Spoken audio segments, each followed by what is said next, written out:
Can you see my quads in this camera?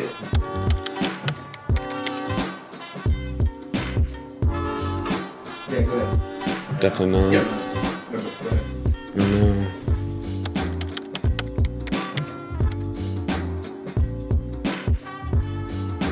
Tension building. He's got my heart beating a little bit. I know, dude. They're That's what I'm saying. a little Oh stare. my gosh. No, that's good. All right, guys, what's up? And welcome back to episode 2 of Walnut Street Podcast. We have 2 amazing guys that are sitting beside me today who need really no introduction, but I'm going to give them one anyways. We got Braxton Ream here and then Darson Bradley. Give it up for them today. What is up, guys? What's up? How What's you up, doing? man? Doing good. So glad that you guys could join us on the podcast. This is going to be an amazing time. We're just sharing some stories, man. That's all this is. This platform is all about giving normal people like us a place to share their story because it's extraordinary. I think in our culture today, like normal is a word that people don't like to use, but it's normal things that lead to extraordinary things. So that's what this is all about. And you guys are not necessarily normal because you're awesome, you're athletic, you're strong, you're like beefcakes. I mean, look at these guys. I mean, you guys are huge, man. Like Darson shot up, put on like 50 pounds in the last year. Like what's going on, man? What's up, man? Talk a little bit. Tell us what's going on in your world. Well, I would say that in most of my free time, it's either has to revolve around fitness or reading, actually. Whoa. Reading? Yeah, Well, reading. what are you reading? Darson reading? Yeah. What's up? Well, personal growth books. like In it. terms of like, I just gave him a book. It's called Many Ways of Positive Thinking or something like that. Ooh, positive thing. And he gave me a book called Make Your Bed. It's very insightful. And Cool. Who's the author of that? who's I the author? actually forget the name, but it's actually a former like Navy admiral, but he was also a SEAL. Yeah, it's just a book basically that revolves around all things you can do to change your life in a positive manner. Dude, So, I love it. I love it so much. So one of those things would actually be making your bed, and not most people think about it. I didn't think about it, but that would be because you accomplish something as soon as you wake up. That's it. Dude, that's like one of the things that my wife and I do every single day before we do anything is we make our bed. Yeah. Because like it's just amazing.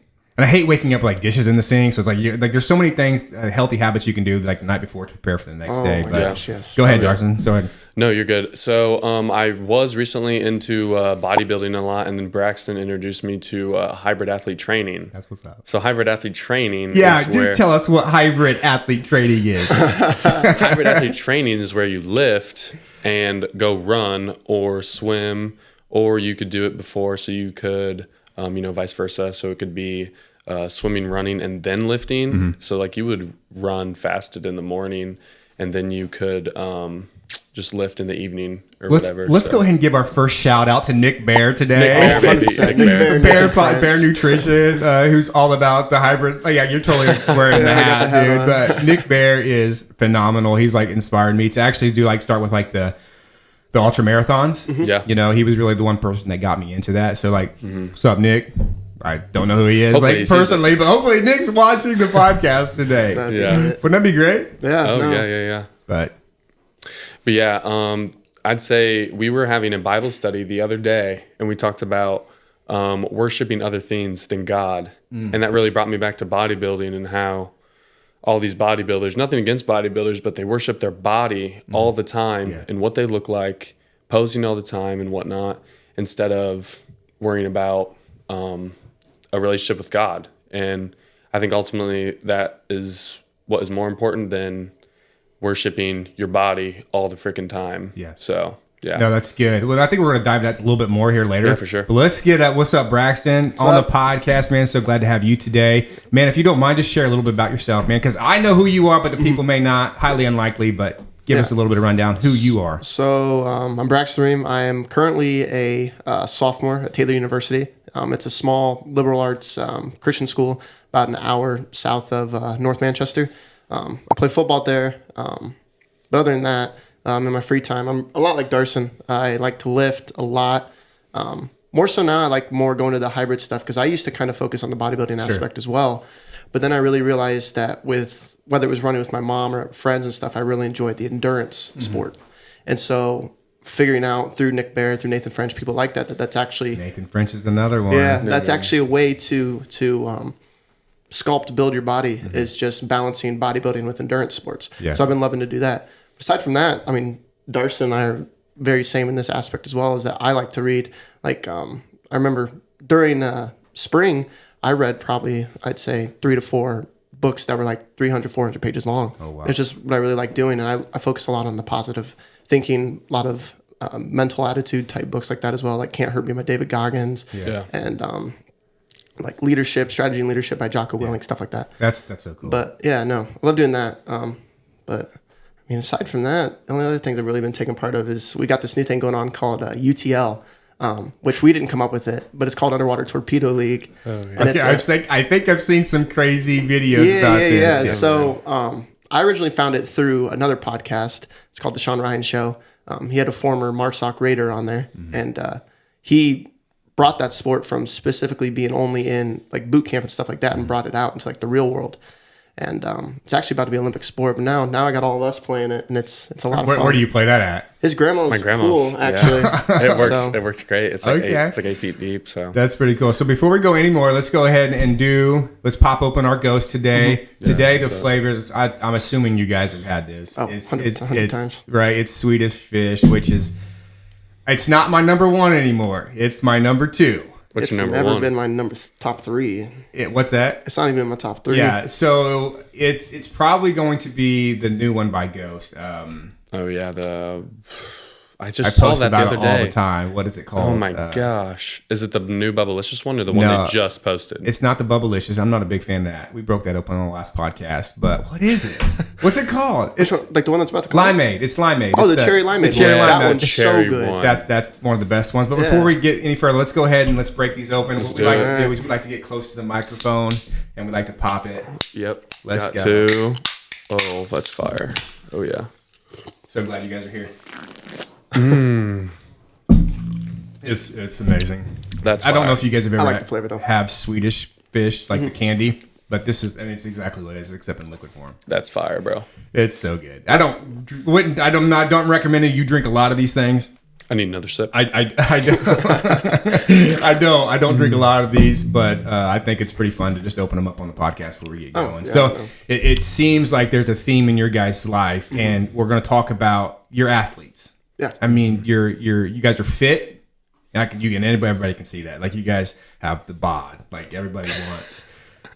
Even myself, I'm like, man, what would it take for a 40-year-old me to get looking like that? Well, a lot of work, and I don't know if I can be dedicated enough, but. Training is a big part of my life too. Specifically like ultra marathons, trying to get into that. And I'm not like a natural athlete. You know what I mean? Like I got to be like a hard worker in the room. You know what I mean? To be able to do anything. But you guys seem like you have a gift. But I think even more than that, what sets you guys apart is kind of your faith. Yeah. That story of faith. And maybe you can kind of break that down. Because I know we all have like tough stories when it comes to God. You know what I mean? Like how we came to God. Yeah. You know, maybe we've drifted away from God. But I think you guys have a testimony of just how far you've come and what your faith story looks like. So, like, you guys, whoever wants to go first. I'll take it, Doug. Go ahead, take it. Because mine's pretty set in Take stone. it away. So, growing up, I was like, I can't say I was in like a religious or like a Christian household.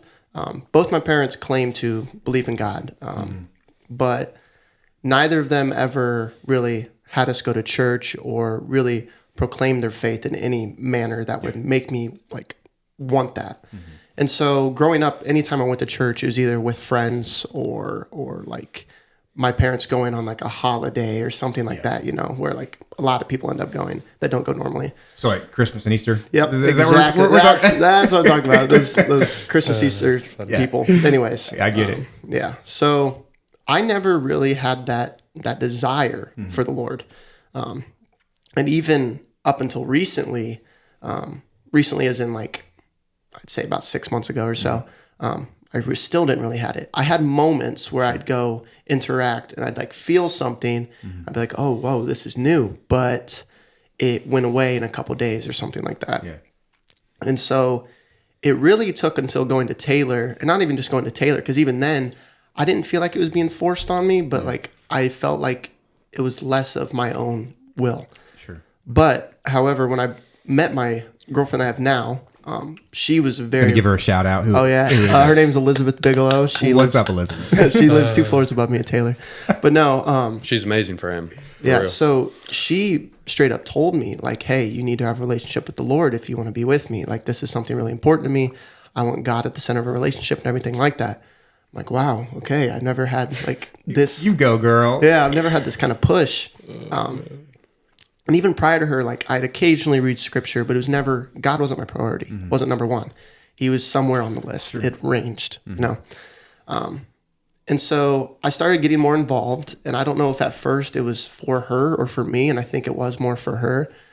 But then like I really started enjoying myself, whether it was like our chapel services we have, or it was we had this thing called Unity Night. So it's like 1 to 2 times a month, students from surrounding universities get together and just worship for like 2 hours, dude, 2.5 hours. It's awesome. So one night I actually went to see a friend of mine getting baptized. She was getting baptized. And so it happened. She shared her testimony and everything. It actually made me tear up a little bit. I was like, wow, I felt something move a little, but it was more of just like, I'm proud of her, you know? And then we started singing, and somebody else got baptized, and then the Lord just started moving people. Yeah. And I got to this point where I was telling him about it, our Bible study, probably the last 2 times actually it's come up, because it's a big thing for me now. But I started getting all shaky. I started crying and everything. And I just had this weird urge to get baptized. And when I was like a baby, you know, sometimes parents get their babies baptized and stuff but like I didn't choose that. And so I didn't really count it, which if I should or not, I don't know. But I was like, I need to get baptized. I have a feeling like I need to get baptized. And if I don't, I'm going to regret it. Fun fact though, it was actually the night before my birthday, which is kind of crazy. But it's a new birth. Yeah, for real. And so I got baptized, and I had no idea what I was going to say, but they had us talk in front of everybody and share our testimony prior to getting baptized. And so I got up there, and I kind of broke it down how I am for you now. And I was sobbing. I was like, I don't know what's happening. I'm not an emotional dude. That was something a lot of people like knew about me, is I shut down a lot. Like I wasn't open about like my feelings, just anything like that. I just like to be very reserved, very isolated. But I got baptized, and I was like, felt brand new, everything like that. The next week or 2, I was like on fire for the Lord. And then as I was telling his pastor, Kurt, I was like, I hit what I feel like a lot of people hit, which is that spiritual roadblock where you get baptized and you're on this high and then you kind of plateau. And I didn't know what to do. I kind of lost that desire, that longing for engaging with the Lord. And so I kind of went back to how I was, where occasionally I engaged, but it wasn't a priority. And then it wasn't really until coming back home from college that I became more involved with it. Like I started talking to Darson one night in the gym, talking about God and everything and his relationship, how he's starting to grow. And it kind of refueled something in me. And then I began praying even more, because my prayers used to be so structured. And now it's more of a conversation. Let's go. And I love it. I love it. That's beautiful. Yeah, so now I'm doing devotions nightly. I'm reading my Bible every day. I'm starting a Bible study with them, everything like that. Half the time I feel like him and I are the ones that are leading it, when originally it was supposed to be just an everybody thing, which is crazy, because as somebody who's like a new Christian. I do have to say though, everyone is getting really better at it. It's awesome to see. They're growing. They're growing for sure. Yeah, I love that.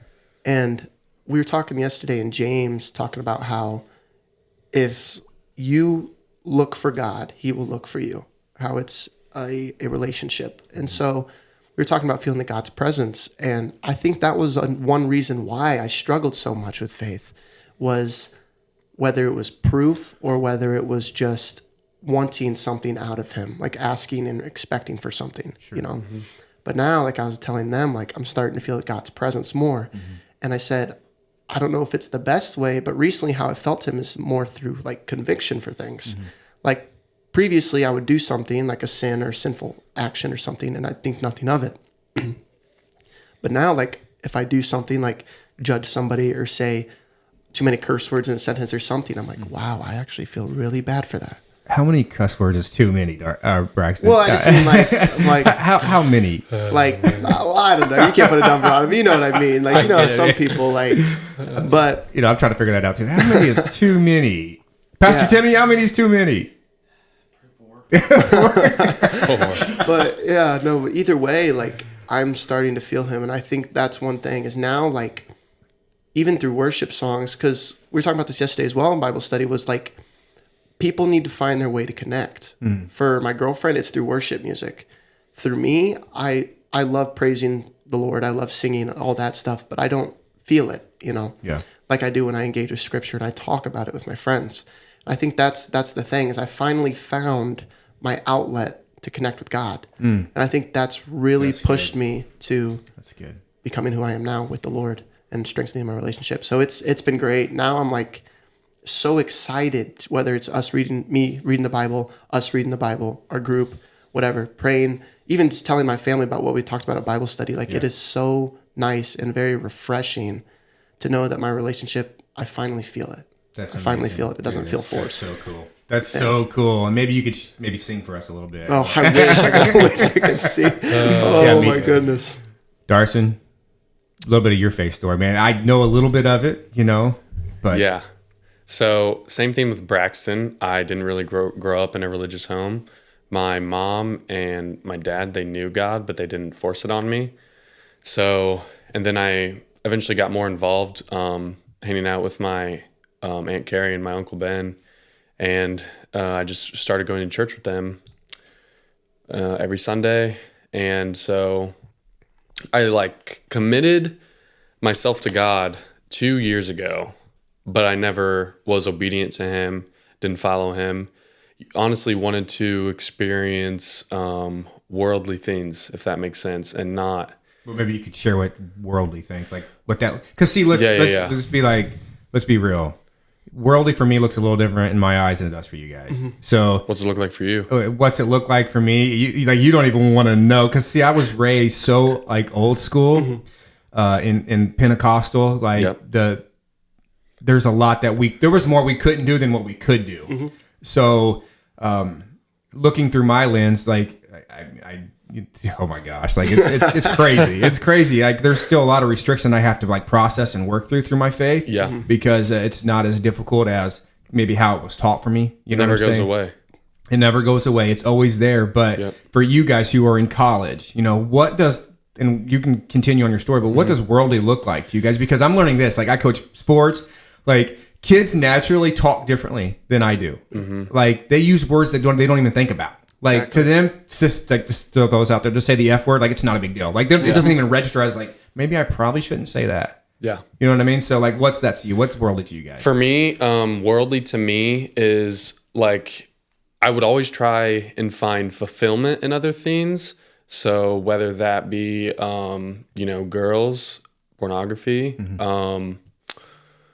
what else? Alcohol, just not doing godly things. Yeah. I feel I feel like for me, it's more anything that wouldn't please God's heart. Yeah. That's the way I look at worldly. And we talked about how there are worldly things that can be both worldly and godly, depending on how you use them. Sure. And that's where the whole temptation thing comes into place, is that buffer zone, which way you're going to decide. But no, worldly for me is more things that are tempting, things that I know aren't good for me, but I want to engage anyways. And so I got to know what that is, though. It's what is that? What is it, man? like I said, what is the sin? Going to an underage party and drinking, or like you said, watching pornography, or just because people they always want to say they always want to use very blanket words when it comes to sin, worldly, and I think it's great, but I think let's be real and raw. 100%. I know for a fact it's pornography. Oh yeah. That is probably one of the biggest topics, untouched topics in the church. There's a polarizing stat even about pastors and pornography. It's 1 in every 7 pastors are addicted to pornography. It's ridiculous. And we're talking about pastors. Exactly. Yeah. You know what I'm saying? So I don't want to create this facade of this podcast that we're just going to sugarcoat this stuff, because it's real talk about our faith. We're all jacked up, you know what I mean? And we all have this story of redemption, which is awesome, but we went through some stuff. Yeah. You know what I'm saying? So I just appreciate you guys sharing the deeper part of that story. No problem. 100%. But yeah, so I guess I can start in 6th grade now. So 6th grade, my parents got divorced, didn't even see it coming, because they're not going to fight in front of us or anything. And ever since then, I just kind of, my dad and we were really close. And I lost my relationship with my dad. It's definitely not as strong as it used to be, as I want it to be. But yeah, so that sucked. And maybe that's why as I got older, I was just trying to find fulfillment in other things and just, lock on, for example, like girls and pornography, like I said. And that's temporary fulfillment, and God will fill those holes in your heart and give you the fulfillment that you need.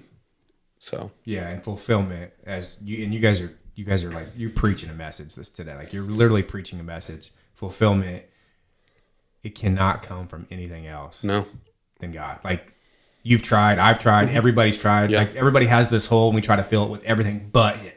You know what I'm saying? But like, and I can identify with like pornography. I remember in second grade taking Playboys to school in second grade. That's how early it started for me. And that was back in the early 90s. You know what I'm saying? Like, I have those images in my head from me taking pornos to school. And I can remember kids making fun of me because I brought them to school. And I'm like, even as a second grader, I enjoyed that. Yeah. Other kids are like, that's sick. That's gross. So I can totally understand the struggle with pornography, although now we have cell phones. Yeah. And like, let's be even more real. Pornhub, you can get access at 24/7, right? There's so many sites. Yeah, man, there's so many sites. Like, it's ridiculous. It's crazy, right? So the temptation is there. So how do you live in today's culture? Like, you specifically, because you guys are like young dudes and you, like, your life's just ahead of you. How do you maintain a level of, well, let's just say, like, holiness before the Lord in today's culture? Like, what does that look like for you guys? So how do you fight the temptation? How do you fight it, man? Man, that's and fighting doesn't mean like you always get it right either, because you're not going to. Right. Like, what does that look like in your guys' life?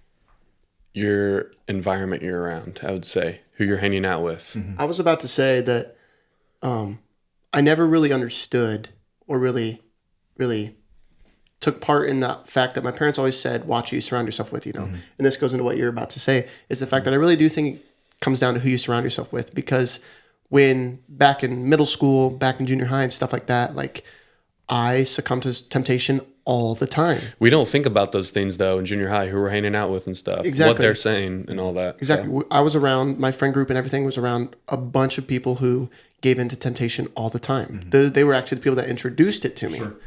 And so now, especially Taylor, like, that school has definitely made me surround myself with people, a lot of like-minded Christians. Shout out to Taylor. Yeah, shout out to Taylor University. But it really is your environment. Because if you find a bunch of people who want to be good Christians, then, I mean, yes, you're going to have those times where you fall short, because that's the reason Jesus died for our sins, is because he knew that there are times we're going to fall short. But if your priority is to be as best as you can, I mean, that's how you fight it. Now, you need to keep in mind, like, you're going to fall short. Yeah. I mean, you can't, it's going to happen. But at the end of the day, it's being with like-minded individuals that help you. Because if you're just by yourself, the chances of you succumbing to temptation is way higher. So I was about to say, like, another thing with, like, the whole environment thing, ask those people who you're hanging around, like, what are their goals, what do they want to do in life and things like that. Because they're all about partying and things like that, and you're not all about that. I mean, that's definitely going to affect the way you guys spend time together, maybe. So 100%. Now, the only thing I can say other than that, in terms of when you're by yourself, because like I said, that's when temptation is going to be the hardest, is something I actually shared at our Bible study. The very first one was something that I had seen somebody post somewhere, and I was like, wow, like, that really opened my eyes. And it said, if it doesn't please God's heart, why would it please yours? Did you send it to me? I think I might have. You sent it to me, yeah. So I knew I sent it to somebody. But So say that again. So if it doesn't please God's heart, why should it please yours? And so I really try to think about that, because, like, in the past, when, like, masturbation was a real big struggle, like, anytime now, if I, like, have that feeling or something, or I'm, like, really want to, I'm like, you're going to regret it after. Don't do it. Yeah. Like, just don't do it, Braxton. Like, that's going to break God's heart. And so, I mean, that's just what I've been doing. Dude, that is real talk right there. And I love it so much. And I want to talk about this, but at least in the church, we have a problem with not really wanting to have those hard conversations. But, like, that's what this platform's all about. It's about really not, and I don't think it should be hard. We make it hard, but we should be able to talk. You know what? I get it. You're addicted to pornography. So was I. I get it. You struggle with this. Well, so was I. I want that kind of people. I want those kind of type of people at my table, because that's what brings healing, to know like I can identify with you. You can identify with me. That brings healing. Like that brings so much help and hope to me, to know that, hey, T-Bone, Tyler, he had the same issue too, and he got through it too. So it's like, it's just really cool to get a perspective through you guys. And 100%. you know what I'm saying? It's so cool to get a perspective from guys who are in college, who like genuinely are doing an amazing work, but who have real struggles too. People thought, maybe people thought we were like perfect in high school, just what they saw on like the outside, you know what I mean? Because we were like pretty popular in high school, but on the inside, you guys were popular. on the inside, deep down, we struggled a lot, and by all means are not perfect. So we were sinners. Yeah. All caps. All caps. Like, yeah. Even if it wasn't the worst sin ever. All caps, no cap. Yeah. But like, even if it wasn't like the worst sin, like we weren't going out and having sex with a bunch of different women or something like that. Like our conscience, sorry, like that, overall, just the way we talked. We didn't think about anything. We perceived women, like the lustful thoughts, stuff like that. Just overall, we had a lot of friends that went out and drank all the time, stuff like that. Just in general, like we were sinners, like, and we didn't think anything of it. So people probably thought we were like, oh, there's Braxton Darson, like, oh, they're popular, whatever. Like, but in the eyes of the Lord, like we're falling short. We're kind of failing right now. Yeah. And it took until now for us to really realize that. And now, like, what would you do differently because you guys have been out of high school? Let me see if I get this right. Has it been 2 years or has it been 3? 2. So 2 years. It's crazy, bro. I know, right? Like, it's just, I feel like I just graduated. like, how does, literally. first of all, how does that feel? Like you're out of school, you're in college, like it's a lot. Let me ask you this. Is it a lot more different than you thought it was going to be? 100%. We got to talk why. When I was out of high school, like I said, I was one of the popular kids, and you just don't see the same people every day. Definitely takes a toll on you if you're a talkative person and you're, outside, not in college, trying to figure out life. So it was definitely hard for me to figure out what I was going to do, but I know, I finally know what I'm going to do now. So, yeah. Not so much for you though. Yeah, no, it's very much what I thought it was going to be, except for the football thing. Football is way harder than I had anticipated. Because, I was telling him earlier, I was like, how high school, you just have a couple practices during the summer and then one whole week of practice prior to the start of the school year. Play the season, and then you're done until the next summer. Whereas now I have all the summer stuff. I have 3 weeks of training camp up until the first game. And then I have 4 meetings before practice each day. And now I practice 5 days a week since we play on Saturday. Yeah. And then once the season's over, we have 2 weeks off of anything football related. And then we start back up with lifting and conditioning and stuff. So I'm on the go, 8.5 months out of the 9 months I'm at Taylor. Oh, yeah. And so I was not expecting that. So that's welcome to college ball. Yeah, it's crazy. Let's hope it's worth it. But I'm sure it is. No, it will be, I feel like, in the end. What position are you playing? Running back. Running back. Yeah. There's times where I'm like, I don't want to do this. And then there's times where I'm like, this is so much fun. So I know that I'm going to like it in the end. Yeah. No matter how much I complain about it now. But that's cool. That's what's up. Yeah. So what would you, if you could go back just to high school? Because we're talking about faith. We're talking about being athletic.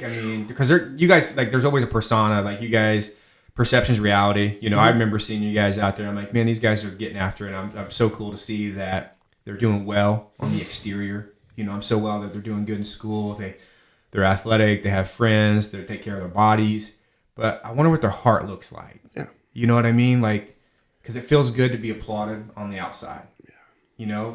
But it's only God who sees the heart. Yeah. So that's deep. Never heard that before. Right? So it's what would you tell, my kids are in high school. What would you tell my kids who are coming in and going to struggle with maybe even more things than you, or see things that you guys didn't see? Or because it's let's be real for a second. It's so different from when I was in school. Yeah. It's just crazy. I thought it was bad then, but it's I don't want to say bad. It's just different. Culture is just so different. What's tolerated and accepted, just it wouldn't fly. You know what I'm saying? So what would you share to kids in high school? What's one thing you could share? Well, I got 2 for 2 different perspectives. I got 2. I got 2 as well. what I was going to say in terms of what I would change is, or tell them to do, is take the leap in terms of things that you are on edge about. For example, we were just talking about my faith and everything. I got asked multiple times by people to go to church with them, go to church camp with them, go to, I forget what it's called, some big Christian convention that's in Fort Wayne every year.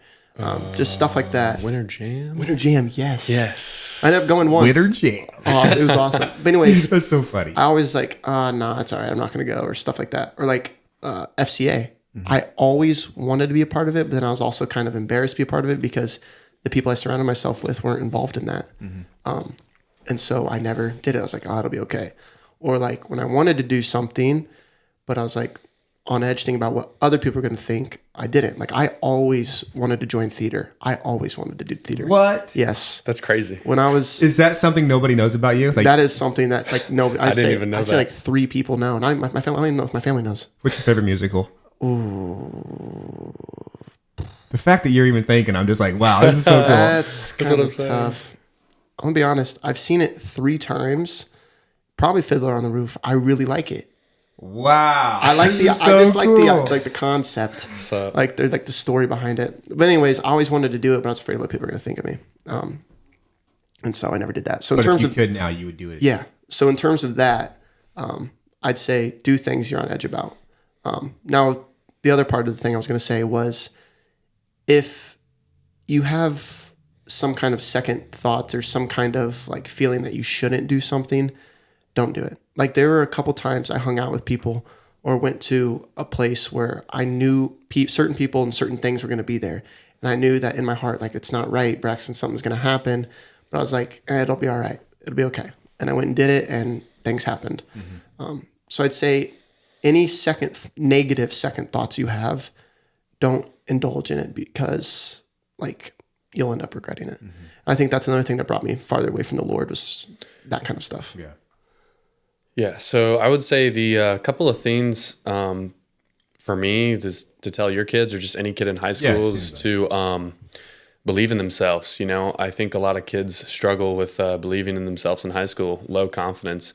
I was one of those kids who, when it came to athletics and whatnot, I didn't believe in myself. That's probably why I couldn't hit the ball at all when it came to baseball. Oh, I remember that. Oh, you remember? Oh, yeah. People making fun in the hallway. And see, I took part in, not like I didn't make fun of you, but I'm saying like, You owe him an apology. I'm sorry. No, but like people would joke about that kind of stuff, make jokes, and I would laugh. I'd take part of it instead of being like, well, maybe he's just struggling or maybe like something like that. That is another thing I regret is also taking part in things that I knew wasn't right, but I wanted to anyways because of how I wanted the other people to perceive me. Yeah. Like It's just like we were the type of people who could get away with more in high school. Exactly. And so we took advantage of it. exactly. But yeah, keep going. Sorry. No, it's all good. And then the second thing I would say is focus on your grades. I didn't do that in high school. And then now I don't really have any scholarships. And I'm having to pay like, full tuition and whatnot. So focus on your grades, get into that college you want to go to, and God will make things happen. Sure. So you shared, something nobody knew about you, which is Yeah. Wow. which I love it though. I think it's great. I think I don't know. I'm a huge like Dick Van Dyke guy. Like I love what he did and like Mary Poppins. Like I'm just a huge fan of that. Love Mary Poppins. I love it so much. But okay, so you shared that. Now, Darson, what is something they just don't know about you, man? What do they? Oh, man. What tell the people. The people want to know. What do people not know about me? I mean, what would you say? Why are you looking at me? I'm not supposed to know it. I mean, I don't, dude. We want to help people. We just don't know it. Yeah, I just don't That's know the anything. thing. What do people not know about me? Okay, Oh my like good Lord. good and bad, or either or. Good or bad? I don't even know, to be honest with you, man. You're just that good. I'm not. Actually, you're very outgoing. People just they know everything about you. Too You know what much I mean? of an open book. Yeah, he'd be sharing a story with everybody, I am a very open book. which is That good. is true. It's not a problem. Can be good and bad. You Yeah, know, That's but true. But So what, like, if there was something that people don't know about you, about your testimony, what would that be? What is something? So, for instance, we talked about, one of the things that even is hard for me, even as almost a 40-year-old man, to talk about was my addiction to pornography growing up. Yeah.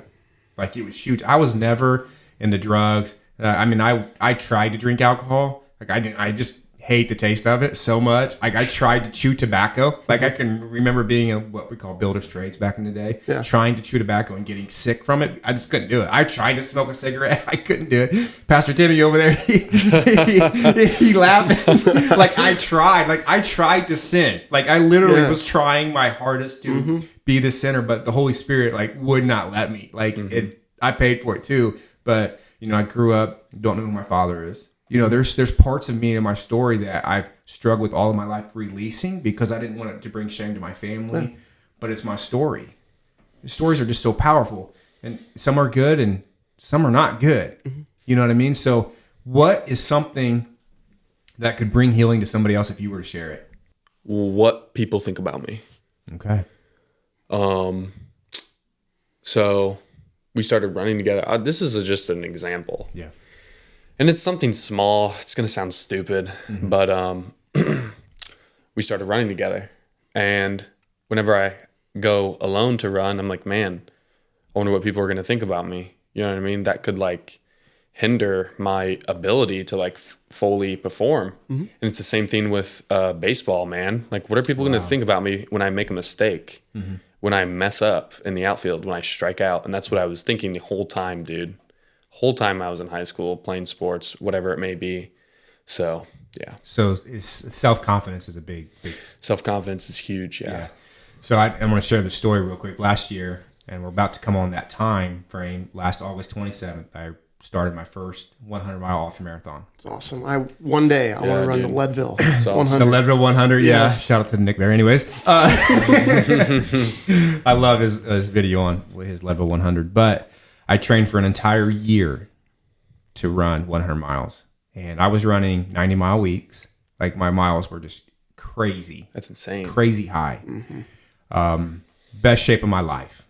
I mean, just rocking it out. Yeah, well, I mean, I was sore. My feet, I mean, everything on me hurt, but I had a goal in mind. And I had a lot of support. I've been doing, like, videos on YouTube about my journey and trying to be inclusive so people can follow along. And I get there, and of course, I think there was over 9,000 feet of elevation gain in that 100 miles, which we live in northern Indiana. There's no hills. It's very, very difficult to train for elevation in Indiana. But I can remember starting that race with all the confidence in the world. Like, I'm going to eat this thing. You know what I mean? I got that dog in me, right? You got that dog in you. Anyways, so That was quick.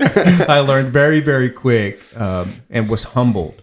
Yeah. Very, very quick. I remember getting to mile 25, I think it was. I was at mile 25. It was like 98 degrees that day. It was 90% humidity. It was crazy ridiculous. Not making any excuse, but I got sick. I got super, super sick. I couldn't eat any food. I couldn't keep any liquids in my body. And I remember getting to mile 25 thinking, what in the world am I doing here? You know what I mean? So, and then I come up to like mile 27, 28, and I'm just throwing my guts up. I mean, I can't keep anything in me. I'm trembling. Like, I think I'm shaking real bad. So I think I'm getting close to heat exhaustion at this point.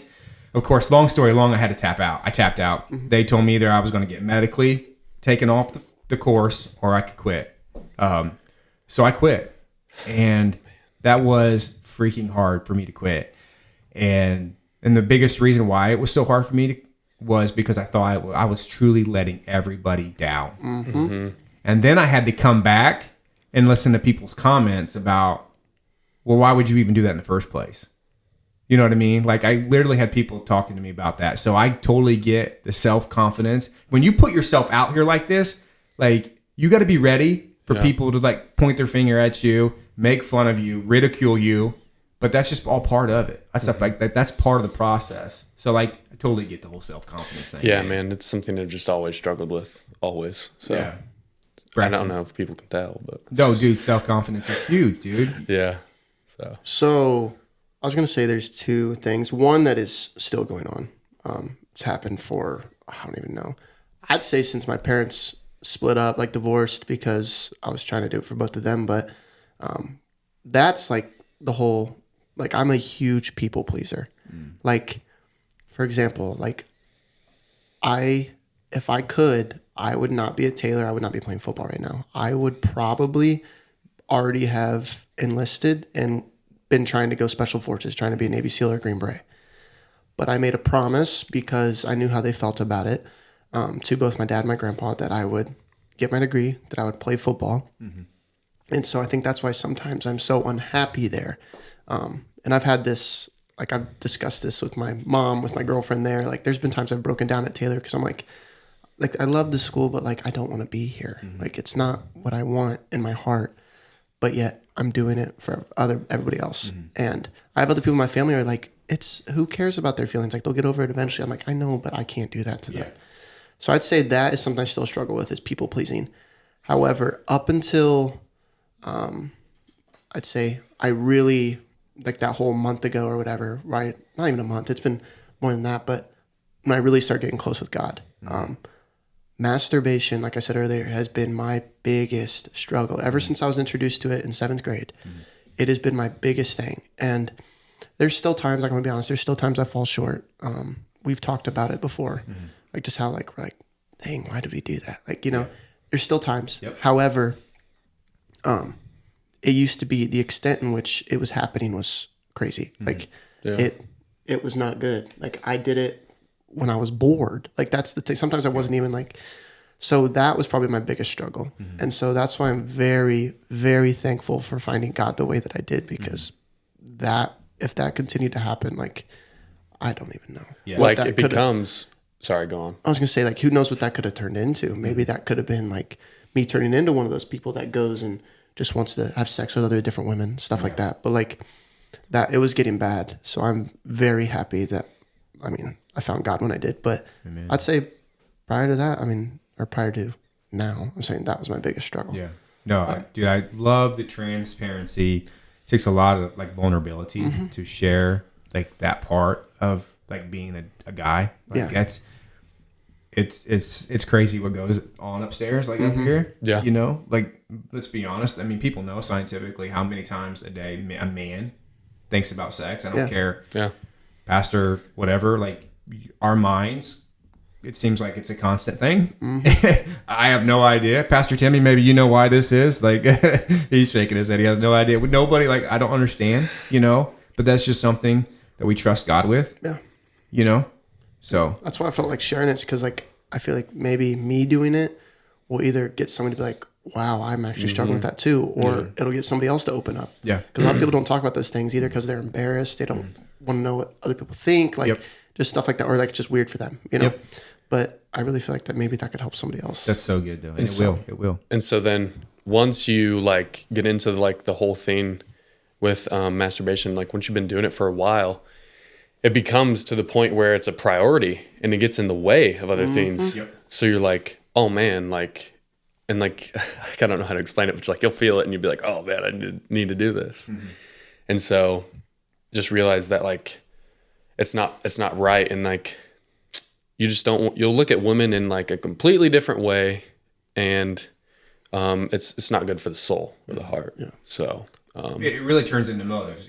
It's an impure motive. Like you do it because you want something. Exactly. And your motives they're just impure. Yeah. You know what I mean? I totally get it. Yeah. Lust used to, like, lustful thoughts, that used to be a big thing too. Like apart with the masturbation, like I'd look at somebody and I'd be like, oh, you know, and then, but now I'm just like, cool. And just for people to understand, this is normal. Yeah. This is normal talk. Like this is normal behavior. Exactly. But we as Christians now, we have to lean into the space of God and say, God, okay, I know I'm a human and I know I maybe not be wired completely correctly here, but I trust you with this. Yeah.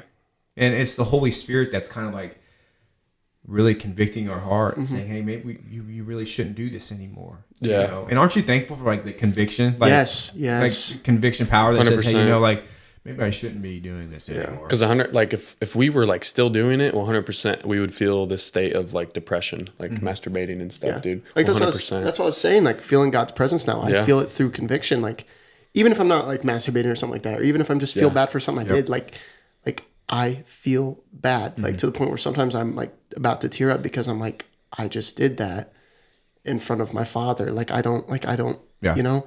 And he's not trying to shame you. Exactly, not at all. Like, Because he's a good father and he doesn't do that. exactly. Right. But there's a point, as a father, I'm a father. You guys have not enjoyed that or had the experience like Pastor Timmy and I here of having children. It is the most awesome thing in the world. And that's at the same time, it's the most freaking difficult thing. I have no idea what I'm doing.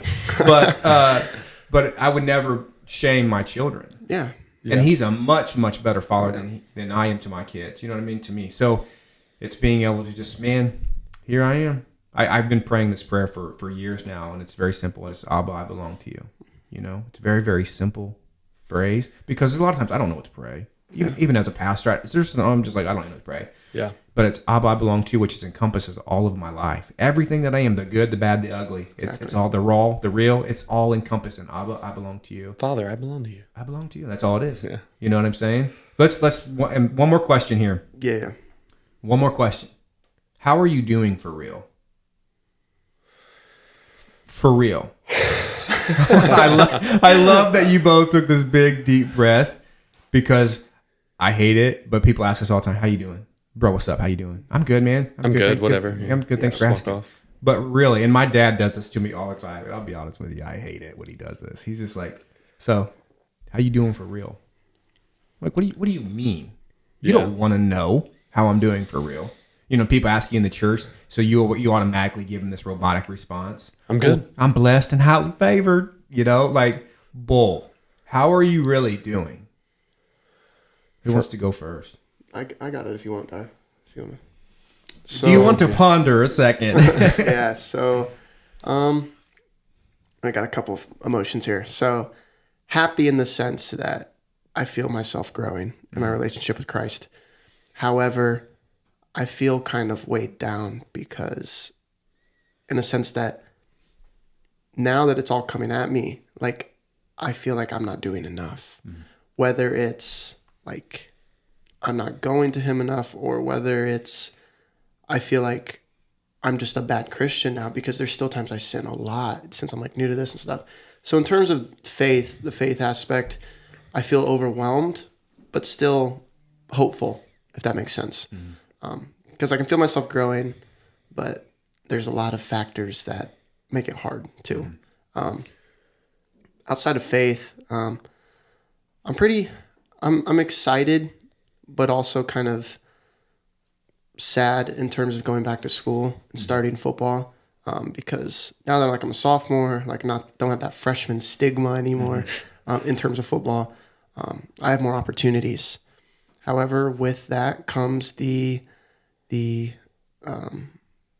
performance anxiety, like the feeling like you need to please all these people. So I have that on me. Perform good. Yeah, I have that on me, that weight on me. I'm trying to think. Other than that, really, I mean... Do you enjoy playing football? At times. At times. Well, I mean, it's no different. Somebody asked me, hey, do you enjoy being a pastor? Well, like 20% of the time, yeah. Yeah, it's like... Yeah. There's a lot more... I don't know if bad's the right word because they're not bad. Like, I'm thankful for them. A lot of people don't get to experience it. But there are more not fun times compared to the fun ones. The fun ones are pretty much only the games. Yeah. Other than that, you put in so much work. It's so taxing on you, both mentally and physically, that it's kind of like a... I wouldn't even say it's back and forth. It's pretty... It outweighs... The bad outweighs the good. Yeah. But I enjoyed it at times, to answer your question. Sorry, I went on like a little bit of a... it's good because what I hear you saying, and correct me if I'm wrong, the behind-the-scenes stuff... Yeah. Where all of it's really the 90% of what you do, that's the grind. Yeah. You know what I mean? Like people when they see a preacher, all he does, preach a message on Sunday.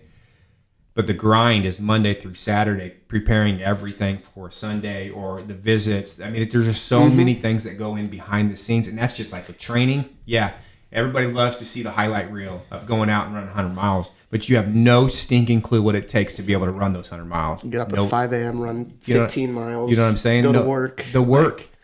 You know what I mean? Mm-hmm. Yeah. Darson, how are you doing for real, dude?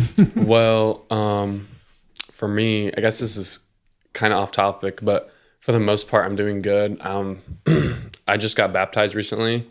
Yeah, you did. So I feel a lot of pressure with that going on, and But before my baptism, I do want to get into this. Before my baptism, I was talking to this girl, and things didn't work out or whatever. And she's like, Darson, I mean this in the nicest way possible, but she goes, you drown yourself trying to find your self-worth in other people. Mm-hmm. And something just clicked in me. And then that's when I really committed myself to God. Mm-hmm. Ever since then.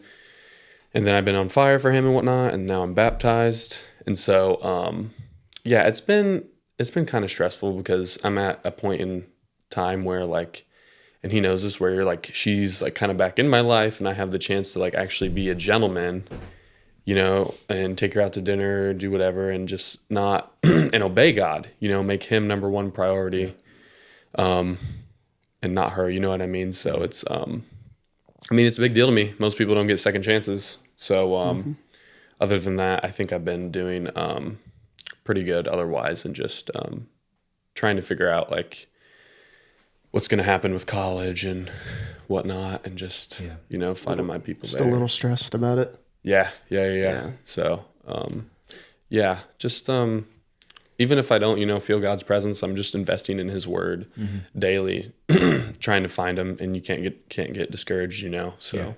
Yeah, even if you don't, that's the thing that I came to realize, is even if you don't feel him, he's there. Yeah, he is. He really is. He's not always going to give you a sign. He's just, he's there. If I could say this, I've been walking this walk for a long time, long minute. And, there are seasons that come where you don't feel him at all. But I'm coming into a place, I've just been on this personal revival thing for 5 years. Ever since we moved back from Indianapolis to here, I've just been encountering the Lord in ways I've never dreamed possible. And it all started by me stewarding his presence on my couch at 3:00 in the morning. So daily devotion, daily proximity at his feet, daily. And that encounter there is leading me into the greatest part, and realizing that the greatest part is, it's the relationship with him. Yep. That's the privileged thing. That's the most beautiful thing, is to be able to sit with him every single day. But the thing is, you won't always feel him. Right. But it doesn't mean your flame should flicker either. You know what I'm saying? You can still burn for him and not feel him. Mm-hmm. So that takes a season though. I've been through a lot of those droughts enough to know that I'll get through that too. Yeah, you could either give up or just keep going. Yeah, so keep going. You guys are... Go one more. Nick Bear plug. Shut up, Nick Bear. Plug there. Shamelessly. But your stories, your transparency, being vulnerable is so... I think it's just so important. So you guys... Oh my gosh. I want to ask... Sorry, one more question. No, you're good. Dude. Keep going. I love it. Pastor Timmy, he's got 12 kids at home waiting on him. So... 12's crazy, Pastor 12. Timmy. Oh my gosh. Pastor Timmy's behind the scenes. Pastor Timmy's behind the scenes working. But as a pastor in a church, in a community that I love, what do we need to do we always ask, I think we ask the wrong people. Yeah. Sometimes maybe we ask the wrong questions too. But my heart is heavy for a generation that I feel like we forgot about. Yeah. And that's the generation behind me. Yeah. Because we're scared of you. I'm just going to be honest. We're scared of you. Yeah, I mean, I'm not personally, but we're scared. I'm not scared of you, but But anyways, what people are scared of what you're going to say about the church. Mm-hmm. But I'm bring it on. Because, I have a 16-year-old son and a 14-year-old daughter, and they'll tell dad, hey, Dad, I really don't like going to church. I'm like, well, why? Well, one, it's totally boring. And I'm like, you're not wrong. You're right. I get it. But I can't just make it not boring either, because that sometimes can be a hard issue if church is boring. I'm not trying to change everything about a church, but I am trying to think about you. Yeah. And I want you to know that you're being seen and heard, right? Mm-hmm. And I also believe you should be pastored. But where do you see the hole? Where do you see the gap in the church to your generation? Where's the gap at? Because You went a long time. I would say, not just telling people like, oh, you need to pursue God, but we need to involve them. You know, we need to invite them to something, you know, whether that be Bible study, something like that. So really just involving them. So I think a big problem with our generation, and maybe one's below us, maybe the one ahead of us, either way, the problem is they don't feel, how do I want to put this? I wouldn't say accepted, but they don't feel, I guess, yeah, accepted is kind of the word, like in terms of the other people in the church, like the adults above them and stuff, because they know they have a plethora of differences. However, I think the most important thing that pastors can do, like you and just other people in general, is help them find their way to connect. Because I feel like a lot of people get discouraged in terms of coming to church because it's so structured. It's worship, message, either worship again, prayer, leave, or like whatever it may be. It's very structured. It's very repetitive, and it's hard for a lot of people our age to connect because we're so hands-on, if that makes sense. Yeah. Do you ever feel, and maybe this is what you're saying, that you feel tolerated but not necessarily celebrated? Yeah, I mean, see, I guess yes, that me personally, I feel like I don't have the whole problem with being accepted because like I feel like I'm very similar to a lot of the generations above me, but there are plenty of people. You got a little old school in you, bud. Yeah. There are plenty of people like us that are not like that. Yeah. And so I know for me, especially in terms, sorry, did you have some? No, I was just going to say like, what did you say about being similar again? Like a lot of people aren't like us, and it's like sometimes it's hard to remind yourself that, you know. Yeah. I mean, we're outgoing, we're personable to people, and just some people aren't like that, and it can, you know, agitate us in all honesty. But I guess what I was going to say was like, for me, it took me finding my way to connect, you know, and I feel like that's a lot of the problem with people when it comes to coming to church, especially our age, is that it's hard. Even I don't connect that much with church services. I just go so I can be obedient, and because I do at the end of the day enjoy it, but I don't feel it, you know. So I think it's more asking them what you can do to help them connect, because not everybody can connect with somebody preaching to them. It's got to be through something else, you know. So I think that's the biggest thing right there. That's so good. Yeah, that's so good. That's how we were talking yesterday at our Bible study. Our one friend Brady was talking about, shout out Brady. What's up, Brady?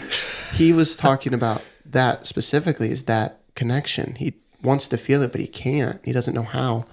And I was explaining to him, like, one of the things I did is, like, as somebody aspiring to be like a Navy SEAL or like a Green Beret, a lot of times in the mornings, like when I get up and I just have my time to eat breakfast and stuff and I'm watching YouTube, I find former Special Forces dudes who are very faithful, very involved in religion, and just listening to them talk about things. And it really helped me, like, wow, like they do it, I can do it.